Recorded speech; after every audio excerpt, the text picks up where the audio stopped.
Hello YouTube, this is Morgan Airspeed Prime here with my next Avatar video. This is going to be my next Avatar Legends role-playing game lore discussion. This one will be on the final era that this game covers, which is Korra's Era. So this will be the last of sort of the videos that are like this in this sort of format. I do plan to do at least 2 more videos on this book. They are, one of them will be a sort of bending discussion based on the sort of little paragraphs that we get in the section later on about how sort of bending works with regards to like the player characters, and it seems to kind of maybe say something canonically about bending techniques that I do want to get into. So that will be an interesting discussion. That'll probably be the next video. And then I will do another video that's more of a sort of summary, kind of quicker wrap up of basically just what are the key pieces of information that we learn in the settings and lore stuff in this book. That will be a lot shorter than most of these videos, and I really am aiming to make that one sort of quick fire, more or less sort of almost bullet point. These are the takeaways from each of the eras, so look forward to that one at some point. That one might take a little bit longer to make, just because I have to make sure it kind of is all accurate and so on. But we are here today to talk about Korra's Era. So specifically, the era is set post Ruins of the Empire. So that's the furthest we are into the Korra timeline, and they set it right at the end. For the most part, they don't really attempt to give you any massive insight into maybe what happened next, beyond like what they did in the previous section on Aang's section of just, this is the obvious speculation I think everyone has for where things might go after this comic, and so on. The section is better, I think, than Aang's section because there are a few little pieces of new information, and while the Aang era was even missing a lot of that, I think, context, like extra context on specific stuff, that sort of comes back a little bit here and really helps out certain sections. So you'll notice when it comes to talking about, say, Eska and Desna as leaders, they kind of flesh that out a little bit, gives us a bit more insight into that. The section on the Fire Nation doesn't feature tons of new information or anything like that, but at least the Fire Nation sort of gets talked about a bit. And even if there's not a ton to take from it, it's still, you know, interesting enough because we've seen so little, heard so little about the Fire Nation in this era. So let's jump straight in here with the opening section, which is just an overview of the era. So the Korra Era specifically details the state of the world immediately after the end of the Ruins of the Empire comic trilogy. The world has undergone significant changes since the previous era, including the creation of Republic City. This metropolis is the heart of the United Republic of Nations, a sovereign state where people from all nations live and work together. It's a time of great technological advancement, with the citizens of Republic City taking a particular interest in industrial endeavors and cultural innovation. Bending is now a sporting event beloved by the public, and many question whether bending is necessary as technology continues to evolve. Vehicles fill the streets, smoke plumes from factories, and benders and non-benders alike travel the skies in airships. For the first time in history, the 2 water tribes are now truly independent from one another. Both survived a civil war that ended with the Southern Water Tribe finally gaining a long-desired independence from the North. And for the first time in 10,000 years, humans and spirits have free access to each other's worlds, thanks to Avatar Korra. She opened the spirit portals at both poles during harmonic convergence after defeating the chaos spirit Vatu, who tried to plunge the world into darkness. Later, an additional portal was created in Republic City. Airbenders have also returned to the world due to harmonic convergence. Various people from every walk of life and in every nation have spontaneously gained airbending powers. Aang's son Tenzin works with his family to teach these new airbenders to master their abilities and to embrace air nomad culture as he continues his father's dream to rebuild the Air Nation.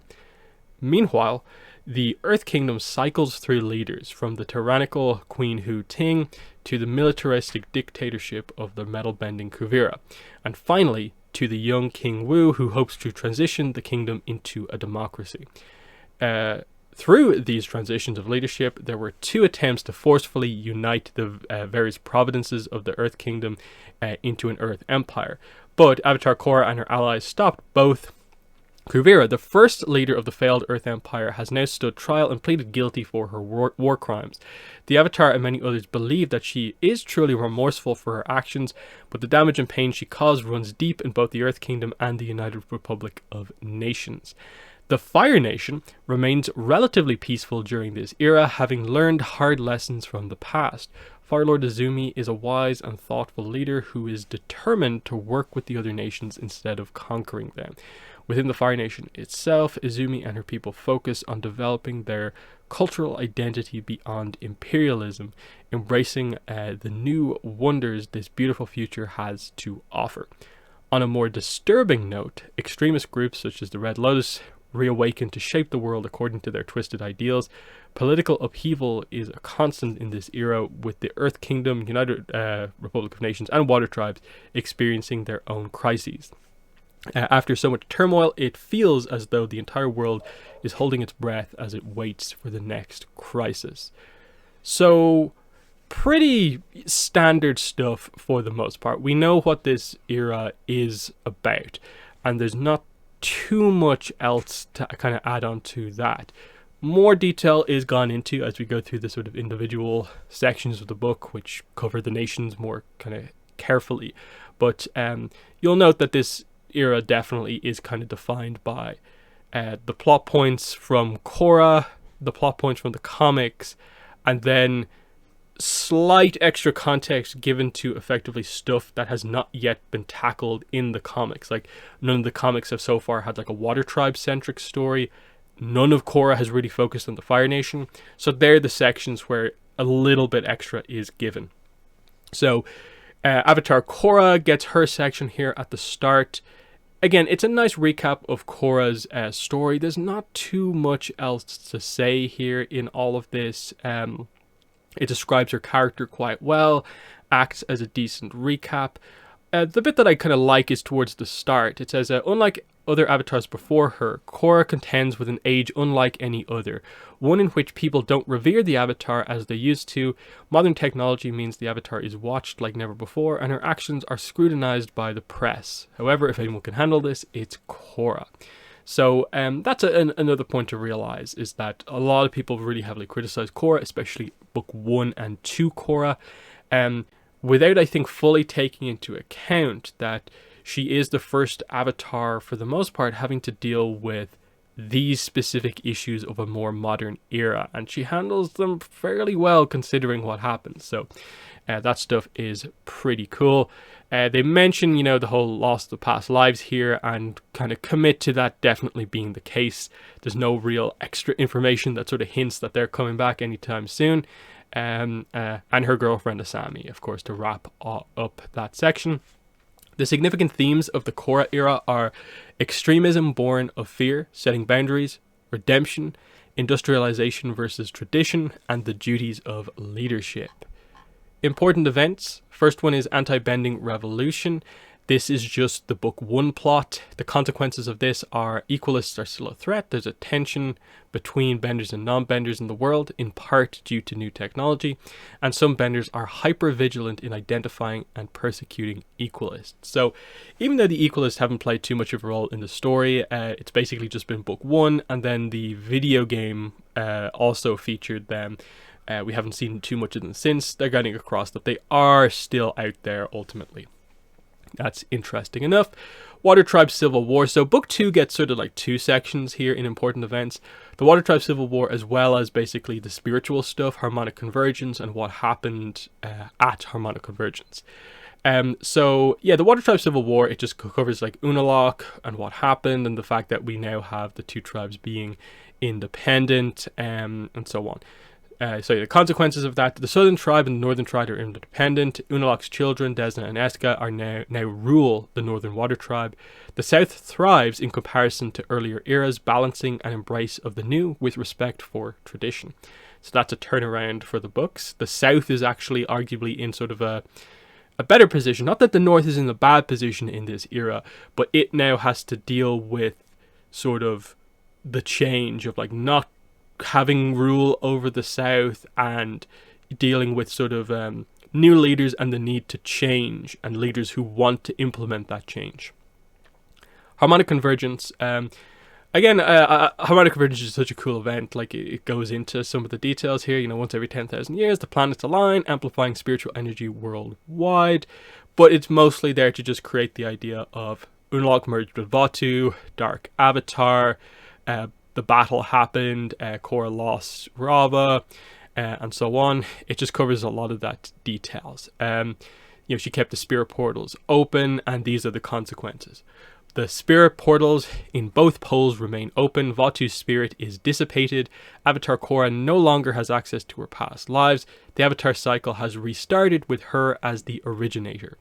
So the only thing I'll briefly discuss here is just the idea that they word it as Vatu's spirit is dissipated, as in sort of like it's gone for now, but like will come back. We know Vatu is going to have to come back at some point, but it could take a very, very long time. So as far as we're aware, what's going to happen is that Vatu eventually will be reborn within Rava. Now, what's interesting about this is that this is going to, I guess, theoretically happen while Rava is inside of Korra.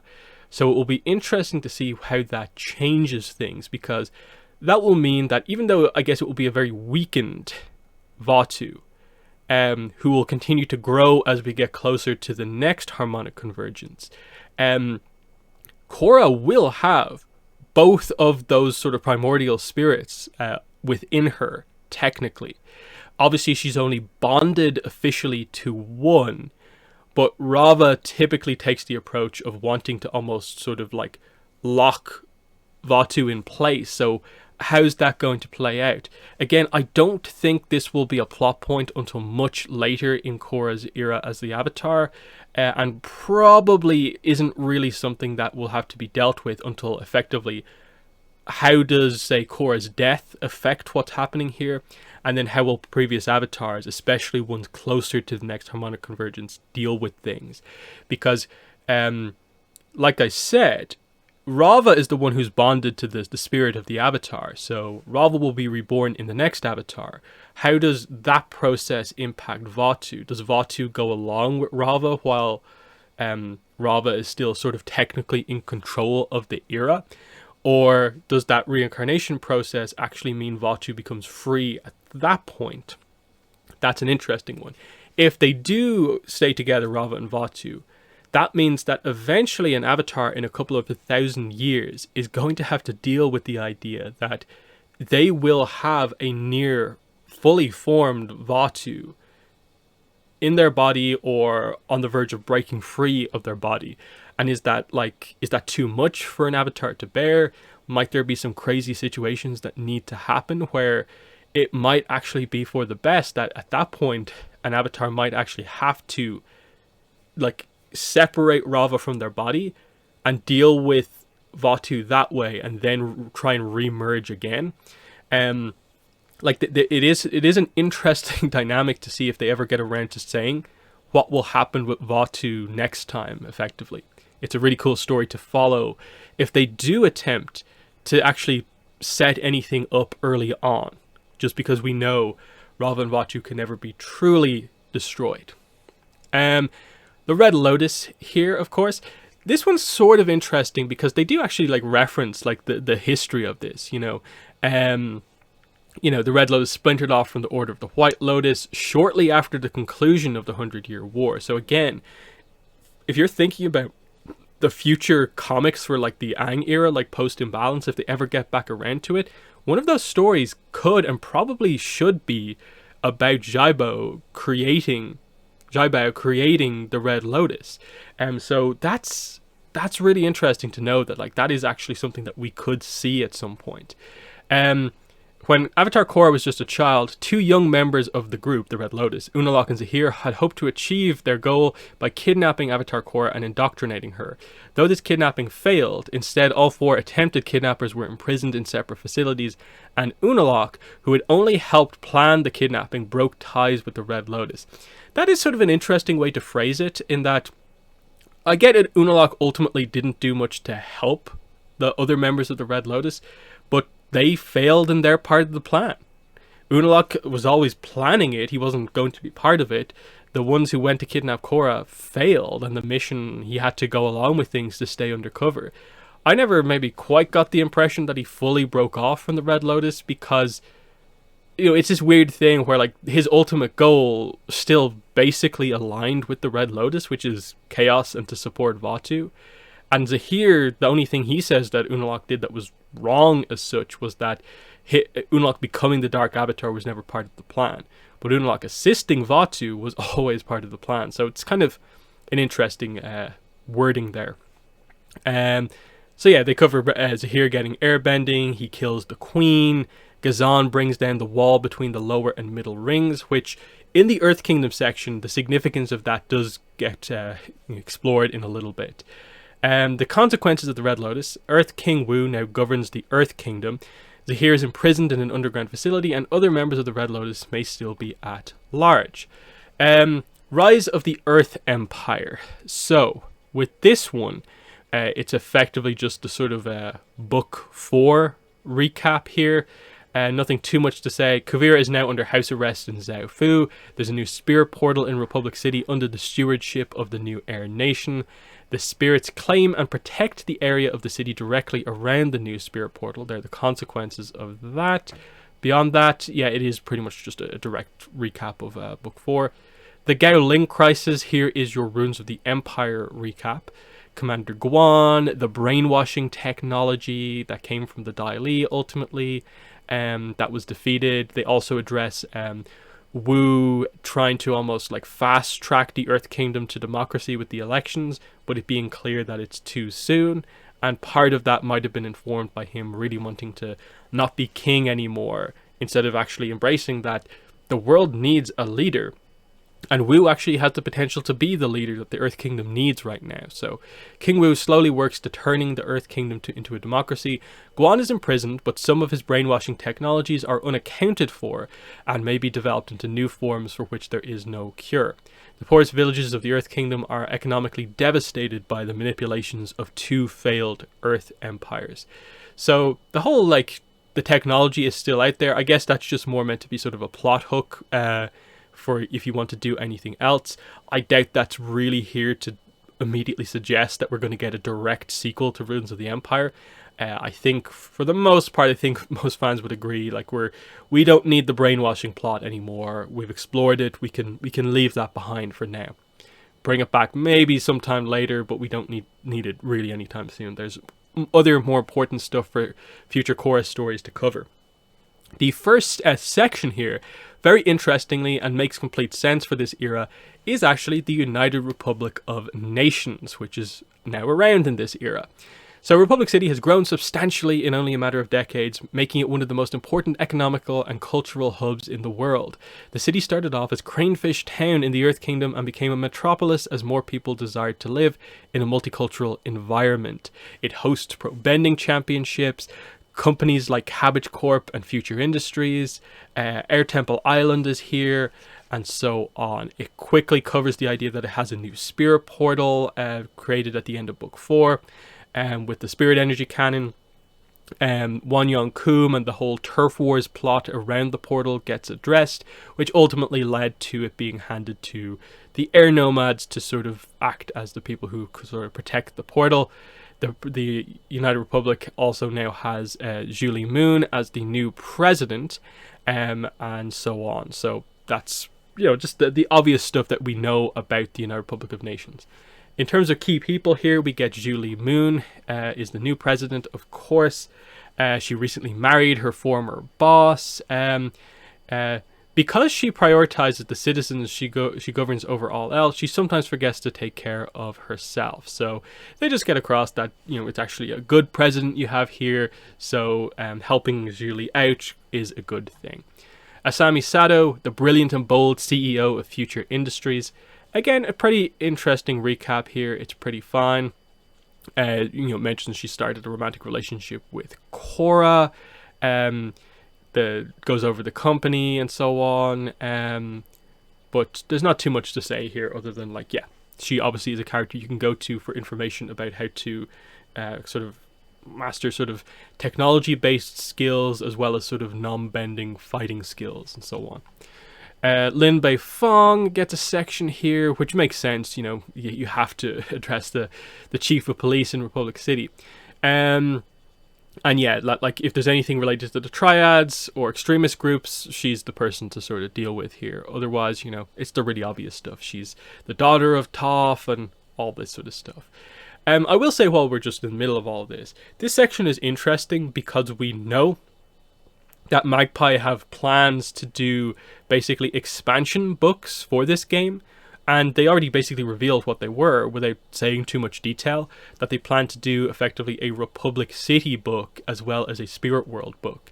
So I'm guessing once we get that book, which who knows when it will be, but when they do, it will more heavily expand out Republic City as a location to set stories in, and I'm guessing that will just go in depth more on if you want to set a story, like have a sort of sports style pro bending story, or if you want to have a more triad gang focused story, you can go in depth on all of that stuff, and we might actually learn more about this section, Republic City specifically, when that book comes out. Similarly, spirit stuff outside of how it influences the physical world and the portals here doesn't really get too much of a mention, so they don't really overly talk too much about going into the spirit world throughout this book. So they don't explain like necessarily how to characterize spirits, what the locations in the spirit world are like necessarily. So again, that stuff will be covered in the Spirit World book when eventually it comes out. I'm very eager to see that one, to see if they go into any detail on specific stuff with settings. And that's kind of interesting because we know the Wan Shi Tong Adventure Guide, which we will have, I guess, in a few weeks. Who knows? Will have new information apparently on Wan Shi Tong. So we'll at least learn something about him, but we'll see what else there is. Speaking of spirits, there's a section just here in the middle of all of this, just to get across that in Republic City, in this era, spirit energy is actually a really key plot point, because the world is now has sort of power demands, and spirit energy seems like the best solution to that. But it affects a lot of dynamics in that people view it as being the source for super weapons like the spirit cannon, and it also affects the relationship with the spirits. So kind of interesting plot point. Bolin, a skilled earthbender who can bend lava. So they cover the backstory here. Their parents were killed by a firebender. They became pro bending athletes, joined up with Team Avatar. He later learned to bend lava. He is now decided to pursue a career in politics. Now, that's kind of interesting because you could definitely read Runes of Empire and maybe not fully take away from it that Bolin is making a decision at the end there to go into politics, and more so that he's happy with the position he has as Julie Moon's assistant. But this seems to really double down on the idea that, I guess, the direction and idea for that story is that Bolin will go into politics. And, you know, the idea maybe, I guess, is he might run for election in some part of the Earth Kingdom at some point, because he has a good relationship with people. We see that when he was able to get the crowd on his side in pro-bending moments. He's a kind of previous mover star. It feels like he's someone who could play a key role if he learns to be a better politician. So, it's just a subtle, like, it confirms a little bit of that speculation, kind of. At least it seems like Bolin actually has a direction now. Mako, I like the section here in that a lot of times when there's official stuff about Mako, it can tend to lean very, very heavily into the romance stuff and blaming it all on him. And while it mentions that he dated both Isami Sato and Korra, I'm just noticing here that in this version it's actually spelled S-O-T-O, so that is a typo there. But I guess some people will catch that. Mako still loves and supports both of them as a friend, so they leave all that aside and do more focus on the idea that he is now a detective in Republic City's police force and he's moved up in the ranks. So that's good for Mako. Threats and challenges. The Republic City Spirit Portal is obviously a threat. And they just get across that if you want to go in there, you have to deal with the Air Nation who are protecting that area. Other than that, you know, it just gets across that like it's dangerous. There's a danger to it, but the portal in in Republic City is much more easily accessible than the two portals in the North and South poles, where you have to get to more obscure places in the world and then hike through the wilderness to get to them. This one's in the middle of the biggest city, kind of the most you know, famous, I suppose, city in the world, I guess, at this point. The triads, of course, are always going to be a threat. They cover the idea of the triple threats, the creeping crystals as being the main triads of the era. So there's just covering that. Yeah, naturally, Republic City triads are going to be a thing. The remaining Red Lotus supporters are brought up as a plot point here. Without any clear leaders, ambitious plans may remain just that, plans and nothing more. Zahir still lives, and while breaking him out of prison would be incredibly difficult, the prison's defenses may not stop followers from trying. So, they do get across that it seemed they're almost implying here you can play a Red Lotus character if you want.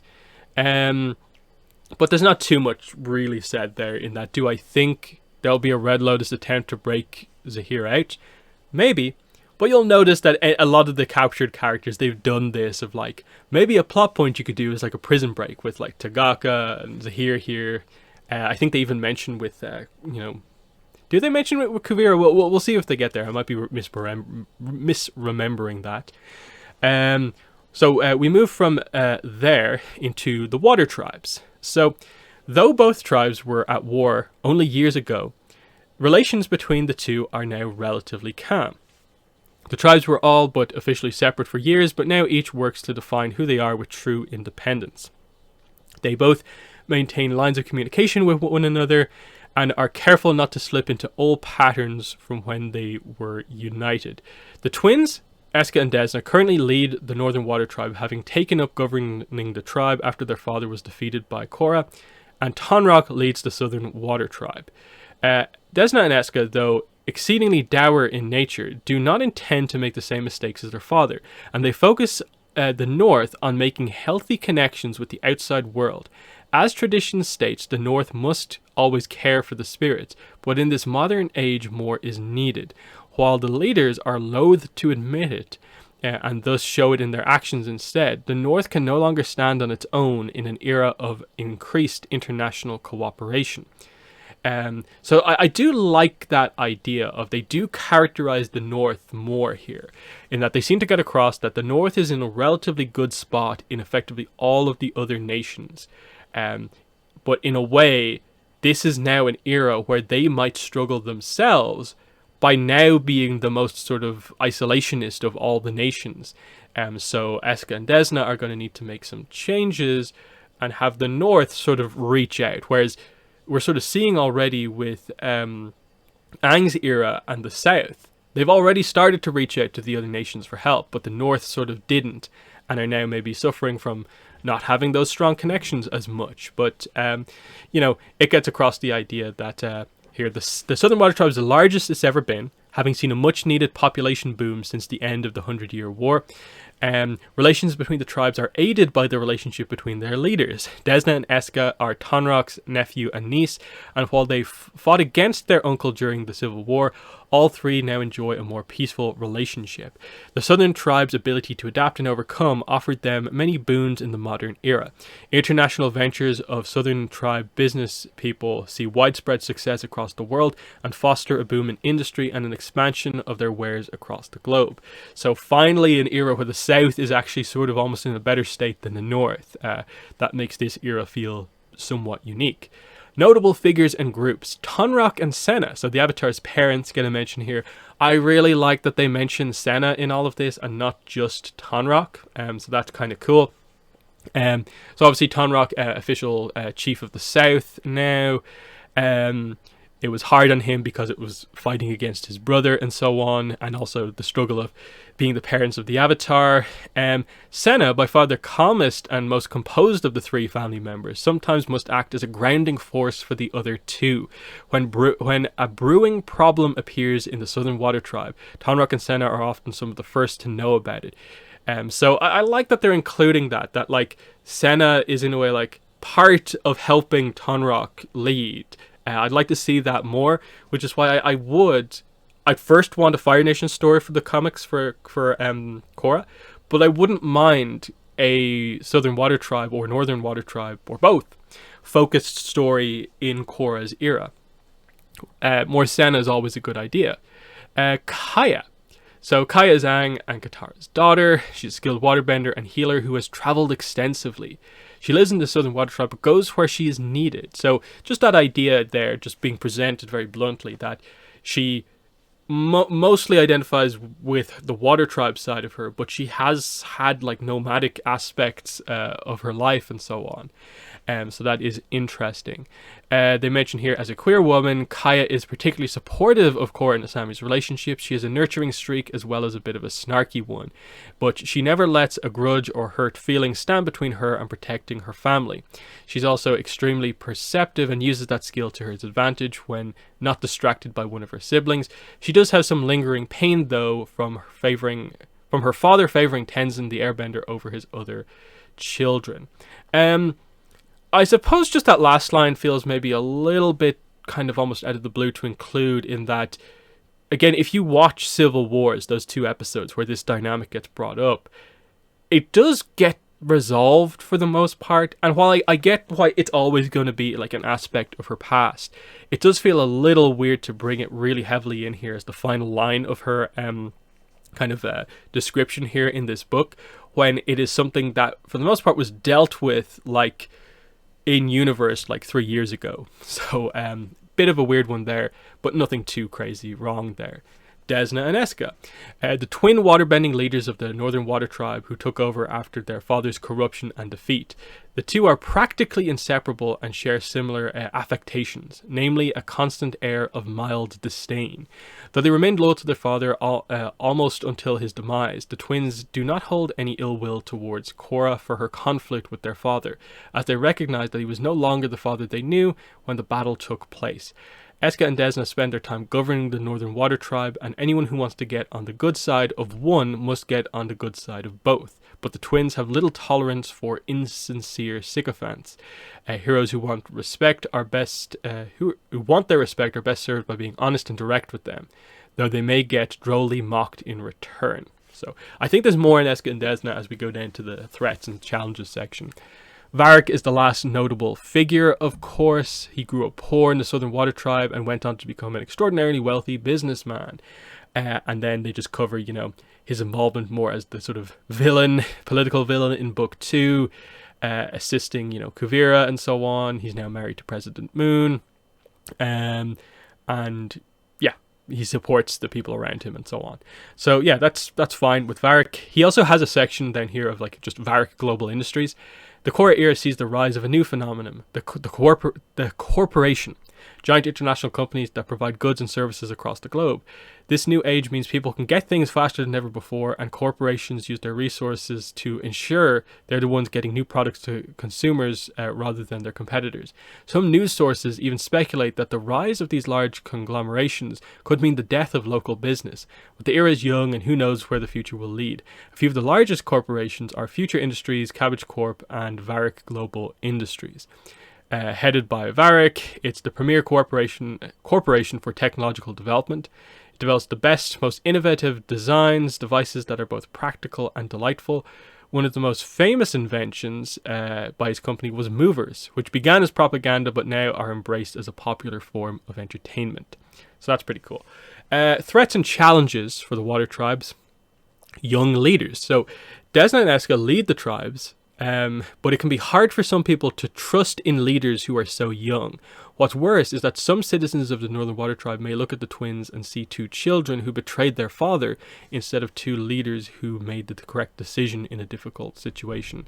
The twins are also not the most personable leaders, and their acerbic wit can make for tense political situations. With the world in flux, it may be the perfect time for conspirators in the Northern Water Tribe to strike at their leaders and take over. Desna and Eska are skilled waterbenders who can defend themselves, but they may need some help if someone corrupt attempts to usurp them or make them seem incompetent. So interesting kind of, idea there of just their unique personalities actually can have a negative impact, even though I think we'll see later on that they do have the best intent in mind. Northern and Southern Spirit portals get mentioned here. The two original portals are not as strictly protected since they sit out in the wild, in the middle of frigid wastelands, but these natural barriers have become less a deterrent as technology advances past anyone's expectations. Unlike centuries before, the tribes in charge of protecting these portals are pulled in new directions, balancing a modern world with their spiritual duties. Cunning businessmen like Wan Yongku may think of a new way to exploit the portals for money. So they're just presenting the idea of like, oh, like with so much focus on the new central portal, which seems more accessible, maybe the other two, if you can get out there easy enough, are actually the easier two to get into the spirit world with. So kind of an interesting idea. Moving past tolerance. The water tribes have traditionally accepted same-sex relationships so long as people keep them quiet. Now that Avatar and Korra and Asami are out about their relationship, they may inspire other queer water tribe members to come out as well.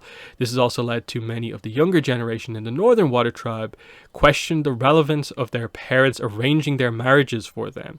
It's a modern world to them, and people should be able to love who they want confidently and proudly. Traditionalists might not take well to this more open behavior, while those quietly supportive may struggle to vocalize their support for fear of ostracization.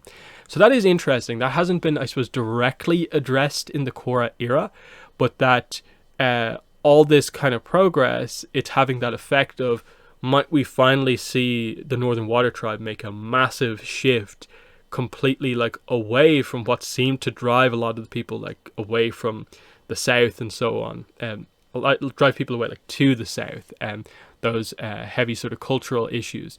We're now seeing that the Northern Water Tribe is having to deal with like, we need to get with the times now.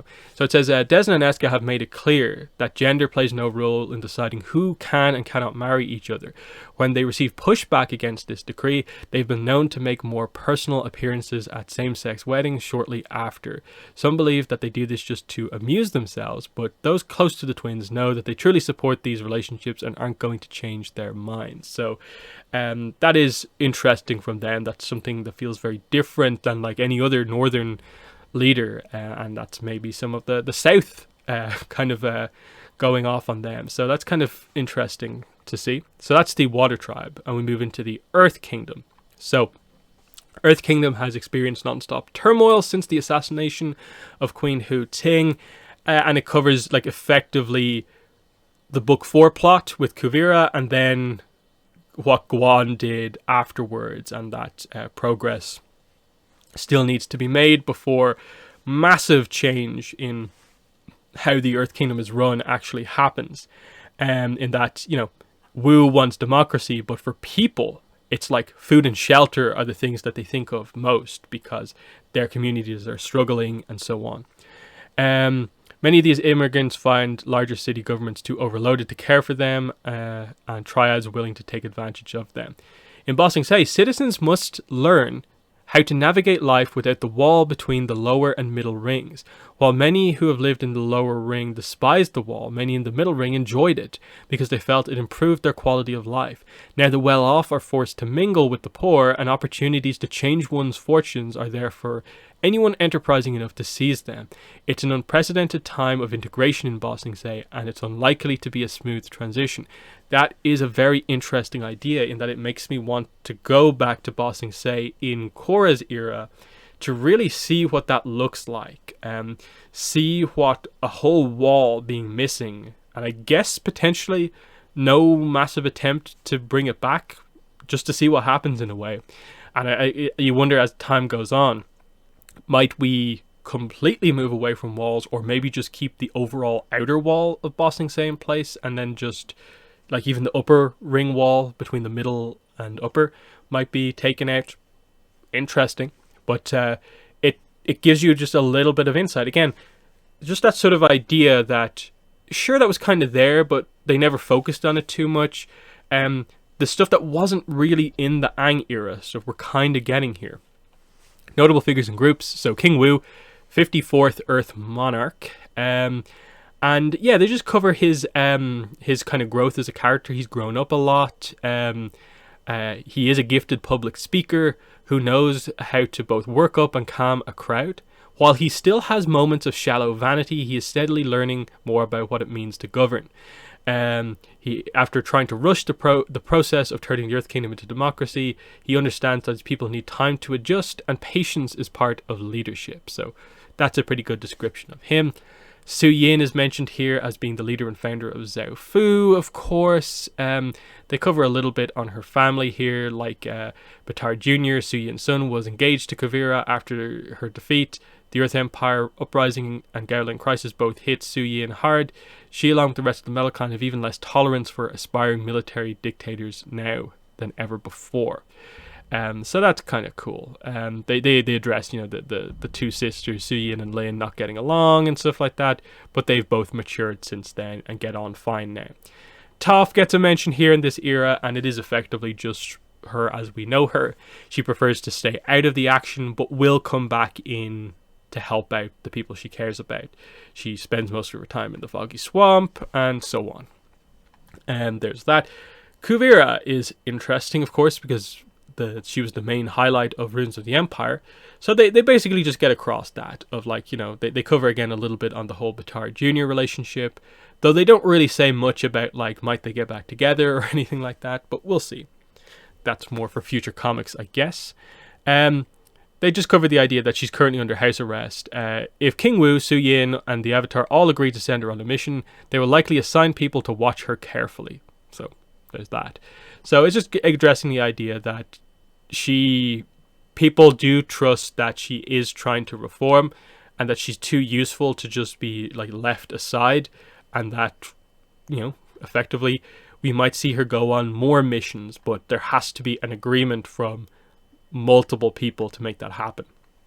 Threats and challenges for the Earth Kingdom. Brainwashing technology, and they just cover the idea that it's a slippery slope. This technology, we saw what it could do potentially in Ruins of the Empire. What if someone else found it, basically? So they're just covering that. Does it say anything else? It's still at risk of being used elsewhere by anyone who has had a chance to investigate or steal the technology. So yeah, there's that.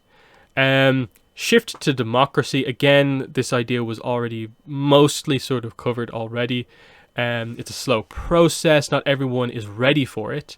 No two states in the Earth Kingdom are identical, so it's hard to say how any one of them will react. Many rural inhabitants are so busy focused on trying to find their next meal that democracy seems like a distant concept. So just a lot of tough things. That the Earth Kingdom is the most clearly stagnant of all of the nations, in that as we go through the different eras, it's been very similar in each of these eras for the most part, in that this is the only real era where a noticeable shift in sort of trying to actually change things is happening. Other than that, it's more or less how actively corrupt is the leadership is more of the theme of the Earth Kingdom. Earth Empire loyalists. So since there was 2 attempted uprisings back to back, it isn't hard to imagine more taking place in the future. Some of this stuff does feel a little bit like it's a bit too sort of too much repetition, in a way of just what if the Red Lotus come back? What if the Earth Empire comes back again? But you get why it's a lingering plot point, obviously. Now, Fire Nation. So you've probably been waiting for this one. Like I said earlier, it doesn't really have anything overly new, but we'll read it in a little bit more detail. So, Fire Lord Izumi skillfully leads the Fire Nation into a brighter future, holding fast to the ideals of her father Zuko. The Fire Lord's government uses an abundance of caution when it comes to military engagements or anything that has the potential to lead them closer to the nation's old ways. As far as they are concerned, war is only an option when there are absolutely no other options left. Firelord Izumi only offered military help to the United Republic of Nations when Raiko, their former president, agreed to focus on defensive measures instead of aggressive ones in the fight against the Earth Empire. The Fire Nation government now looks inward to determine how they should be structured. Firelord Izumi is concerned not only about what best serves them now, but also what supports and serves them in eras to come. She and many of her officials hope to soon invite the other nations to establish embassies within the capitals of Hari Bolkan. to continue fostering peaceful and cooperative relations. Before moving forward on that front, the government is removing the last of the Fire Nation monuments erected to honor those who perpetuated war crimes during the 100-Year War. Zuko is still alive and invested in the well-being of the Avatar and the world at large. Since stepping down as Fire Lord, he has made being an ambassador for the Fire Nation his first priority. Izumi's son Iroh, a general in the United Forces, helps to solidify the Fire Nation's relationship with the United Republic of Nations. He and Izumi both see to it that the Fire Nation continues to make reparations for the damage done during the 100-Year War.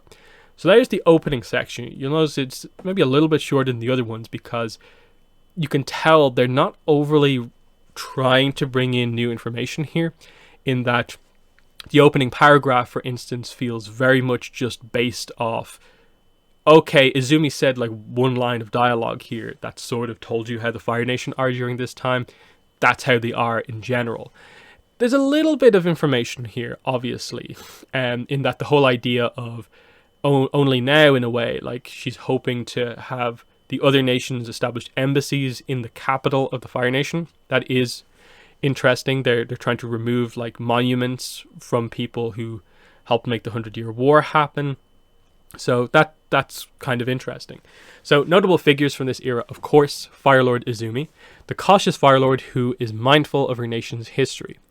Famous for her efforts to reform the Fire Nation government and cultivate peaceful relationships with the other nations, including the United Republic of Nations, her father Zuko shares her eagerness to continue moving away from the Fire Nation's brutal past. Izumi is calm, rational, and steadfast, making decisions on behalf of the Fire Nation that not only take its well-being in mind, but the well-being of the rest of the world as well. She has little tolerance for jokes or levity in serious discussions, as she is determined to treat important decisions with the respect they deserve. Heroes who hail from the Fire Nation and serve the Fire Lord must conduct themselves with the utmost integrity because their behavior reflects the nation as a whole. Izumi's standards are high, and she's very particular about who she sends out into the world on the Fire Nation's behalf. So you can see there, like, there's no massive attempt to overly characterize Izumi beyond the tiny appearances we had of her in the show. They're not really adding anything extra in. In a way, it's impressive they're able to write so much about the character based off a handful of lines of dialogue. But that's what we're dealing with here. This feels like, we need to go to the Fire Nation and explore Izumi a bit more. Next character is named Dalja Ro, the head of a special force dedicated to helping when disaster strikes. This is a completely new character as well. Dalja Ro is the driven and tireless leader of the Fire Nation's relief fleet. Dalja first inspired the fleet over... Dalja first inspired... Maybe I'm just getting confused about what this means. Dalja first inspired the fleet over a decade ago when they still served as an admiral in the Fire Navy. When a volcano erupted and devastated the village at its base, Dalja rerouted ships to rescue civilians and provide medical aid. The government was so impressed that they tasked Dalja with organizing a fleet dedicated to aiding civilians during disasters. Soon the fleet was being dispatched to lend help after earthquakes, mine collapses, and tsunamis.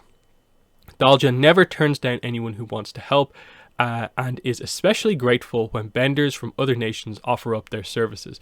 They often recruit graduates from the Royal Fire Academy for Girls, where they went to school. During their time at the academy, Dalja realized they didn't truly feel like a girl, and the support of their classmates helped shape Dalja into the person they are today. They remain an admiral in the Fire Navy, but the Fire Nation has committed to funding the relief fleet for action throughout the world anywhere that needs its help.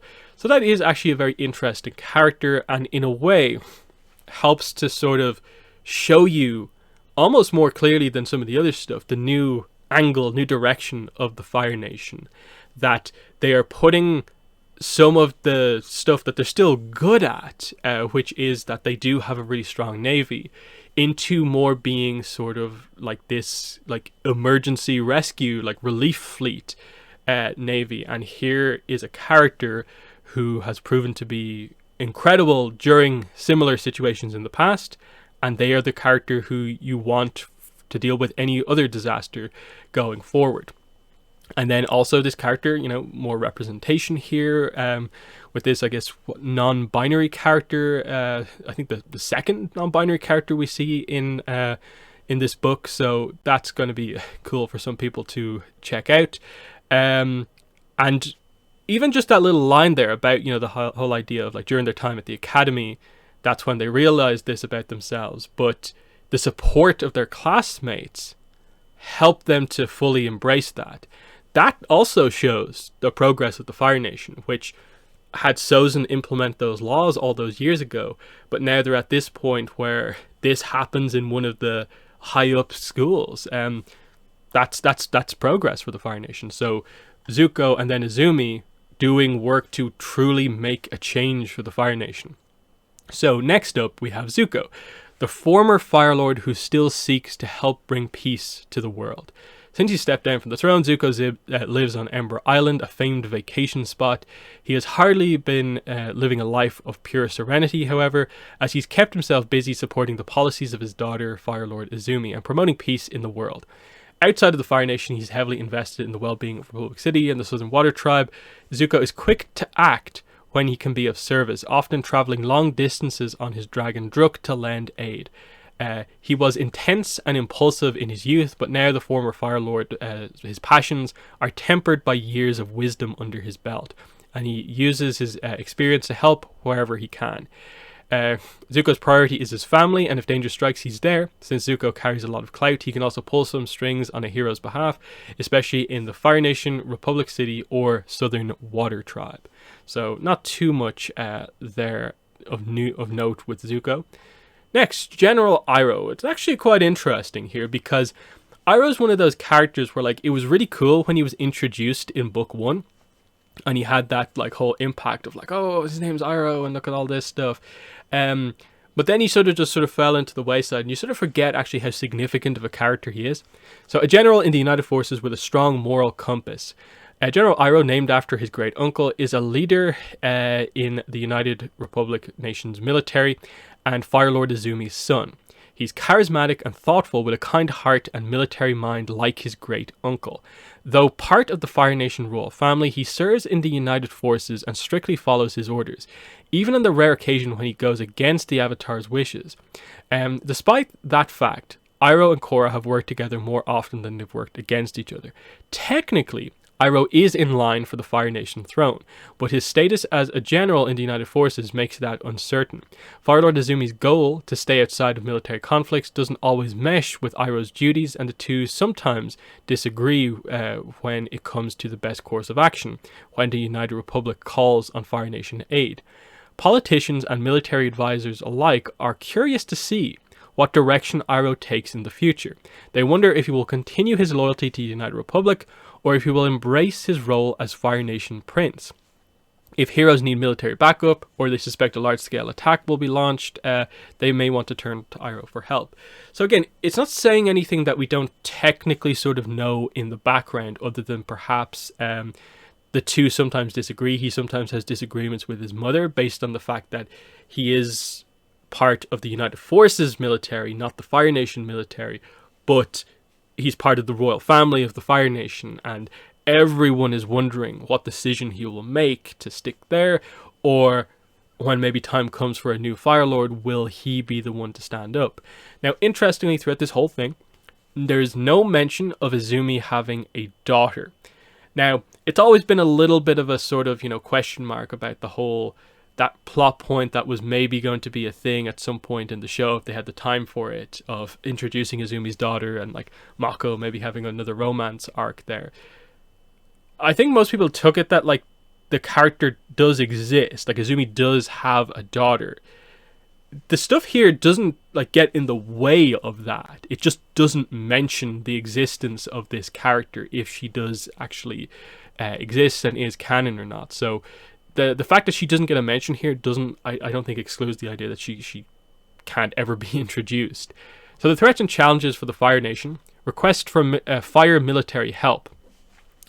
There are difficult decisions to be made whenever other nations ask the Fire Nation to lend military assistance. Since the end of the 100-Year War, the Fire Nation has tried to steer away from its heavily militarized history. Maintaining distance from the Fire Nation's imperialist past means fighting against the generations worth of history that has shaped the nation. And Fire Lord Izumi isn't about to make any decision about military matters lightly. Likewise, Izumi learned lessons from her father in caring for her people and knows the careful balancing act needed between putting your people first and caring for the international community. Many officials and citizens in the Fire Nation feel similarly and support the Fire Lord's decisions. So I'm just getting across the idea that, rightfully so, and playing it safe, you understand, the Fire Nation take their time to make decisions when it does come to any sort of military action, and they're very cautious about it, and they don't want to ever come across as being overly militarized because of what happened in the past. Continuing reparations, they just get across here that the Fire Nation and the Southern Water Tribe scholars work on a traveling showcase of tribal history to celebrate it throughout the world. Fire Nation officials have also done their best to return Air Nomad relics to the Air Acolytes and the burgeoning Air Nation, though some were destroyed or lost. Fire Lord Izumi continues her father's practice of sending workers to assist in overseas construction projects and relief efforts as a natural outgrowth from their reparations work. Sometimes the other nations need very specialized kinds of help, like when dark spirits or extremist groups attacks and something important is stolen. In these cases, Izumi may send heroes with specialized experience on behalf of the Fire Nation. So that's kind of interesting there, the idea of this Southern Water Tribe project with the Fire Nation, where they work on traveling showcase of tribal history. So to celebrate that, that's actually quite nice. Obviously, reversing the whole thing. If they took the Air Nomad relics, they're now giving them back what they have left. And then just the reparations have now sort of shifted into they'll always send sort of construction and relief aid to other nations as well. That's all cool. Protecting the dragon. So here's where we do actually get one rather significant piece of information. And I want to talk about that because I think it kind of reflects in a way on the whole book. Legend has it that the dragons were the first firebenders. Now there are only 3 known dragons left in the world, and Zuko has met them all. When he was a teenager, he befriended Ran and Shaw on the Sun Warriors Island. In his 20s, he found a juvenile dragon he named Druk, who shared an ancestry with Ran and Shaw. Over the years, Druk grew up and became Zuko's loyal companion, and the two of them flew around the world together. There are many people out there who specifically like to hunt rare, majestic animals. However, if they take risks to capture sky bison, they almost certainly will take risks to capture a creature as rare as a dragon. Additionally, conservationists may want to search the wilderness for possible undocumented dragons in order to establish a sanctuary for them. If any other dragons exist, it could mean a new renaissance for the species. So, it's interesting here because Druk has always been a little bit of a mystery. It's one of the things that is technically unexplained, but has one of the most clear-cut and nice working theories explaining the existence of that dragon. But this piece of information it feels in a way so random because otherwise the book doesn't really feature a lot of this just random new kind of like major additions to like a plot point that people actually care about. Like they don't mention anything about like the sky bisons necessarily and how they came back, filling in that story, but they decided to present us this new angle on where did Zuko get Druk from. And it arguably is a piece of information that, while cool, makes that story feel less interesting, knowing that we have to wait a few more years like in the comics before it happens. He finds him maybe much later in life, and the dragon is already like a juvenile dragon. So no Zuko wandering around looking after this baby dragon. There's no sense that like he was called by the Sun Warriors as the egg hatched or something like that. No, he finds this dragon in his 20s. So like, I guess 10-ish or so years from the end of ATLA or something like that. That's when it happens. and they just become companions after that. Now, I don't think this piece of information rules out the whole, the purple dragon theory. I know Druk isn't purple, but that's what the theory was always called. The theory that the ancient Sun Warrior artifact that Zuko touched in that episode, that was a dragon egg, because he said that like it felt alive and it like reacted to him in some way. That what if after him touching it and sort of activating the egg, it like created a little bit of a connection between the two, and so Zuko doesn't know what happens to this egg or for so many years. It eventually hatches, and about 10 years after it hatches is when Zuko happens to come across it. Especially because they say like shared an ancestry with Ran and Shaw, and then they're the dragons who hang out on the sun with the Sun Warriors, and their artifact looks like an egg. It's basically a dragon egg. I know that's not technically confirmed, but that's the implication from this. So it's a weird one in that if you connect all that together, it sort of creates this idea of like, I guess the egg that Zuko happened to touch in that episode happened to hatch into Druk, and he finds him just later. It's an interesting one because they could tell a much more fun story about like Zuko with a baby Druk, but I guess this maybe works better that he maybe doesn't have to deal with like learning how to look after a dragon, and instead finds it when it's relatively getting towards, being sort of fully grown already. But again, it feels like a kind of random piece of information in that I almost expected going into this book that the book would have a few more pieces of information like that they'd mention something about Sokka's space sword, or they'd mention when Aang found the sky bison again. Those type of like, they don't fully answer all the questions, but it lets you learn something more. It almost stands out that this is an odd piece of information, because typically outside of the Roku era, it's been just like a random sort of new character introduced, a little bit of extra context given, maybe the name of a character who is in a key role. But this is just, for some reason, like the only proper addition onto like any of like the main characters' stories, and it's that Zuko was in his 20s when he found Druk, who was already a juvenile dragon, and confirming Druk is directly related to Ran and Shaw, plus potentially revealing the idea that there are other dragons out there, though that might just be a plot hook for the game rather than confirming there are other dragons. Though I guess for the sake of dragons continuing, which I guess they will, there probably has to be at least a handful more out there. So interesting. Dragons, obviously very cool. You want to see them return. That seems to be what they're going for there. Next, the Air Nation. The Air Nation is revitalized now that there are more airbenders in the world again.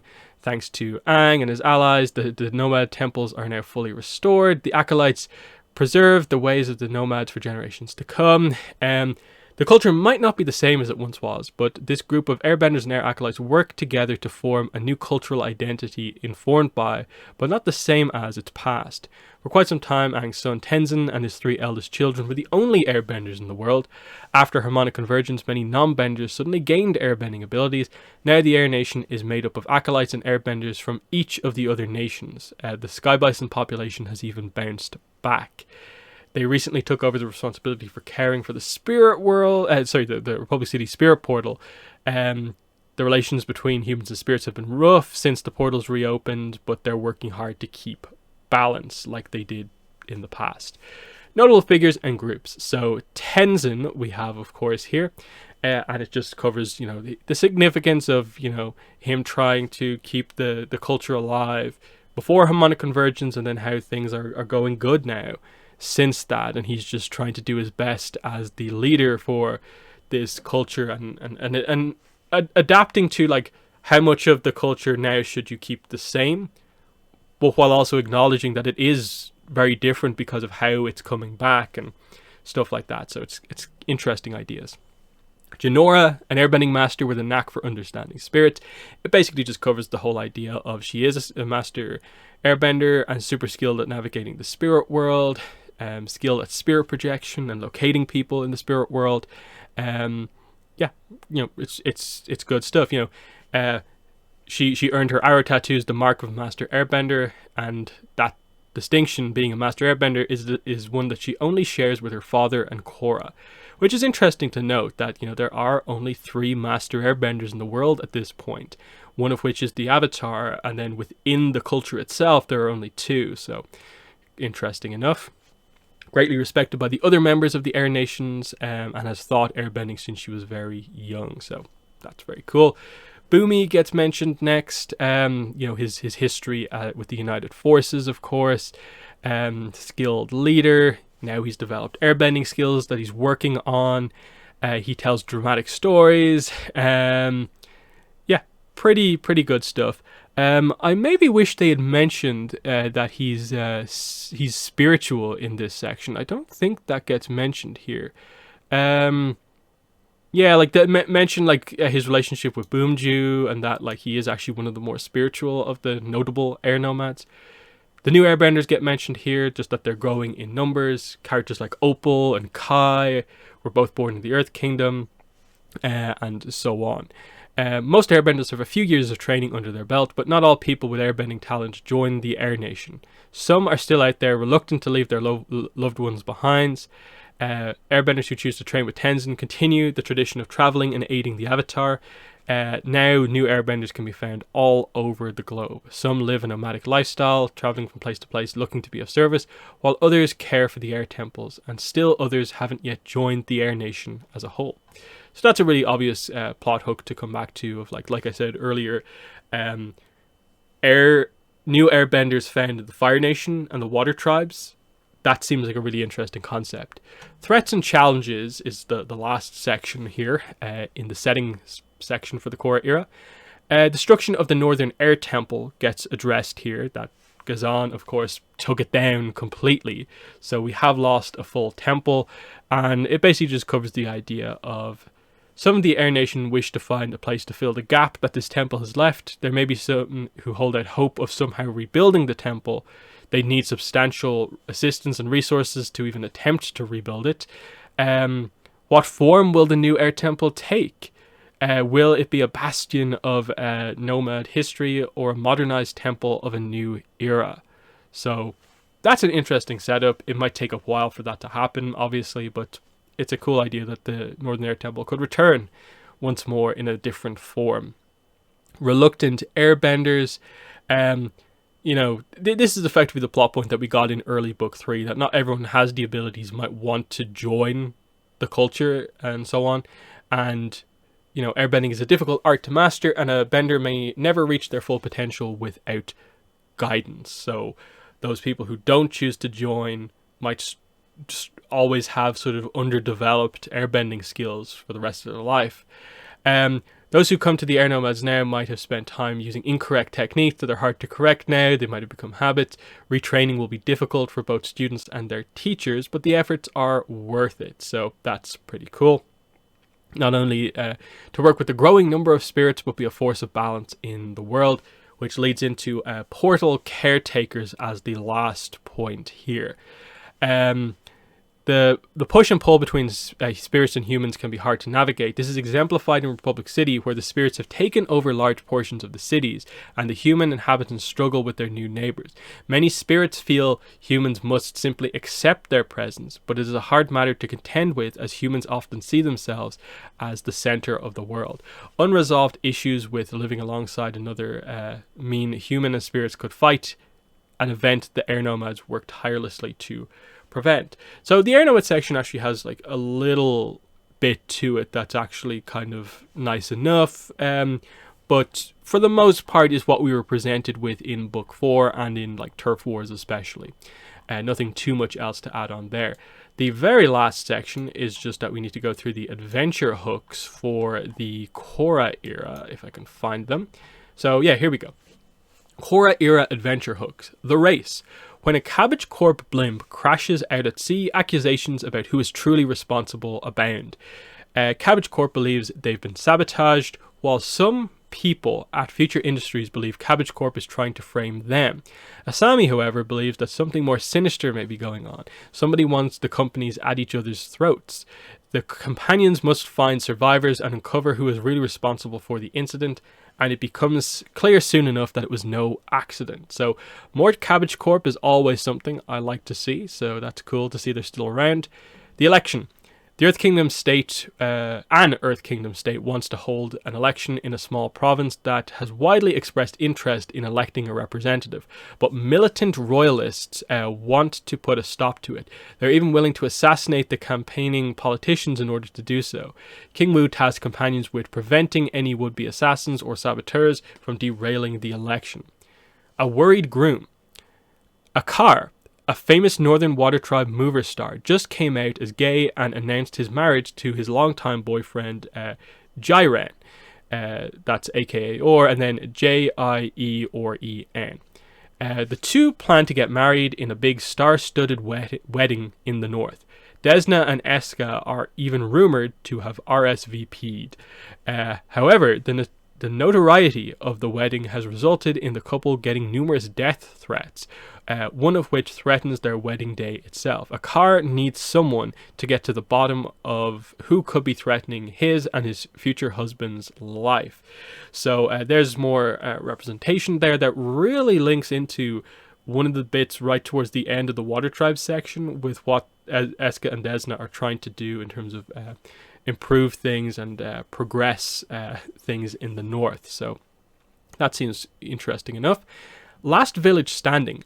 Doi village in the Earth Kingdom has survived centuries of hardship and needs help recovering from the events of the past few years, but the villagers don't trust outsiders. The companions go to provide aid to this community, but its leader, Gonzaya, insists that the dark spirits are the root of the issue. Sure enough, soon after the companions arrive, they are plagued by mysterious attacks and accidents. Do the local spirits truly have something against outsiders, or are the villagers trying to drive the companions away? So that's an interesting little thing there. Some more spirit stuff is always interesting. The Airbender. An airbender is committing serious crimes while dressed like an air nomad, which gives the actual air nomads a bad reputation they must mend. Tenzin tasks the companions with tracking down and recruiting this air nomad imposter. Tenzin has never met this airbender and maybe they can be set on the right path after learning nomad traditions. What makes this challenge particularly unique is that the criminal is difficult to track by land and shows up seemingly out of nowhere to launch their attacks. So that is a kind of cool idea. You could definitely see something like that happening in a story we get at some point down the line of, yeah, there's going to be someone causing a lot of chaos with airbending skills. The Informant. Nomin, a member of the Scarlet Sword Triad in Republic City, has agreed to testify against his criminal employers in exchange for a new life in one of the four nations. The problem is that the Scarlet Swords aren't about to let him get away. The companions must escort Nomin to his new residence and set him up in a new low-key life that has nothing to do with crime. So there's the name of another triad. That's one of the things I was looking for from this book, and we do get it here, so that's nice to know. Scarlet Sword. And then, like I said, there are still a Republic City book to come. There's still a Spirit World book to come. Some information from the Wan Shi Tong Adventure Guide, and so on. But yeah, that is the Korra era. There's no like fully fleshed out adventure for the Korra era. We'll see. There are adventures. I think there's one for each era in the Adventure Guide. So all that stuff I'll cover when we get our hands on that other book. But like I said, I'll be doing a video on the bending, a little bit of bending information that we got here, along with sort of a more recap style stuff.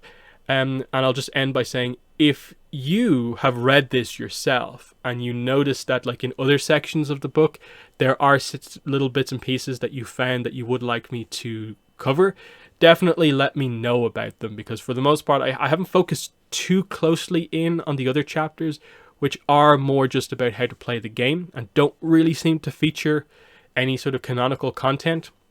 But let me know if there are sections that a lot of people just looking for the lore might have missed. But yeah, let me know your thoughts on the Korra era information that we got here. Bit more than Aang's era, definitely, but not too much more, but interesting enough. So that has been the video. Thanks for watching, and bye.